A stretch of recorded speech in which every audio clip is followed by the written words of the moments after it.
Hello everyone, my name is Ape and I'm a UK-based photographer slash cinematographer. So I'm going to be dedicating my YouTube channel to talking about how I achieve some of my images, whether it be photography or my cinematography. So to start with, I'm going to be talking about these images that you're looking at right now and what equipment I use in achieving them. So here's the behind the scene of us getting ready to start shooting on, this was at Bond Street, Bond Street in London basically. As you can see, there's a 22-inch beauty dish with a white sock attached to the AD600 to soften the light a little bit. And as for the AD200, I attached a 7-inch reflector on this one to create rim light. Let's go to Cinema 4D so I show you an example of what the road look like and what my setup is like. Now here in Cinema 4D, you can see this right here is the long road, really long, and what you see here is the sun going down. I think we shot this at about 7 p.m. summertime then, you know, still bright. So let's come down here. It's a long road and here we are here just setting up to shoot. Let's zoom in and see. Okay, here as you can see, this is the AD200, this is the AD600 Godox light.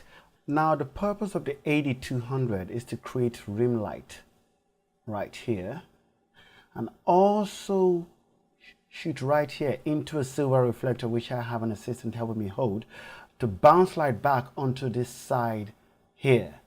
The AD600, which has like a white sock on it, is to just light this whole area in front. Now as soon as we were ready to shoot, first thing I did was I took a test shot and I made sure to underexpose. Now with this shot, there is no flashlight at all.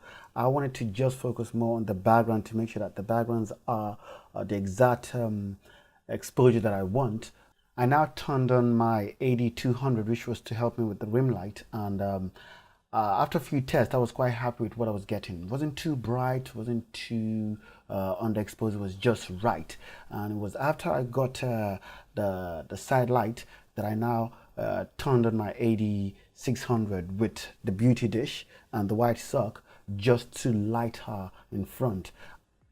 And then I had my assistant coming with a reflector to the right side of the camera just to bounce more light to this side of the model, just so it's not too dark. And I was quite happy with what we got. We did some experimenting with power jumping and just standing there, and I was quite happy with that shot. So this was how we got this image.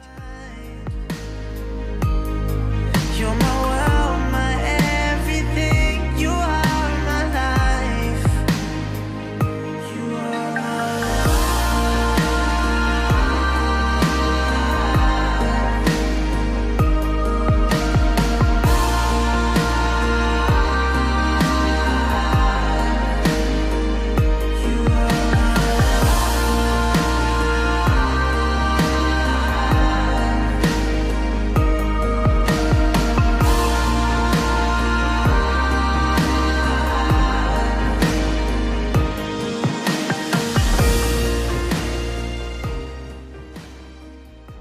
Now, I decided to shoot this with my 70 to 200mm lens, but to shoot at 200mm.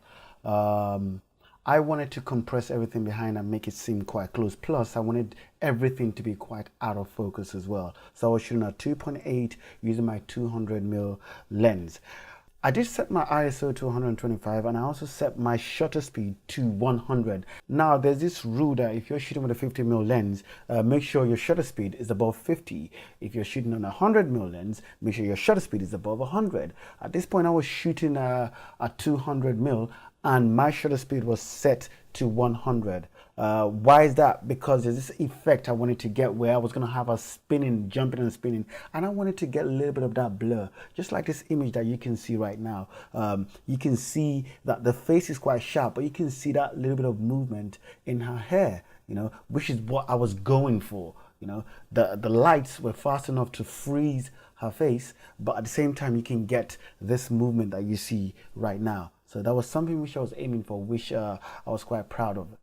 Now for the list of equipment that we used, I used a Canon 5D Mark III, a 70 to 200mm lens, For my lights, I used an AD200 with a 7-inch reflector attached to it, an AD600 with a 22-inch beauty dish and a white sock attached to it. Also used the remote head as well, so I can use the body of the AD600 as a counterweight for my light stand, and one silver reflector as well.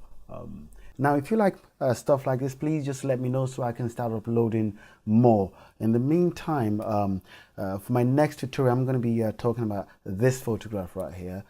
Please subscribe so as to encourage me to start doing more tutorials. Okay, I'm quite new to this, so forgive me if I'm speaking too fast or if I'm not doing this well, but I guess with time I'm gonna learn, and hopefully I get to do this well. So thanks a lot, guys. See you next time.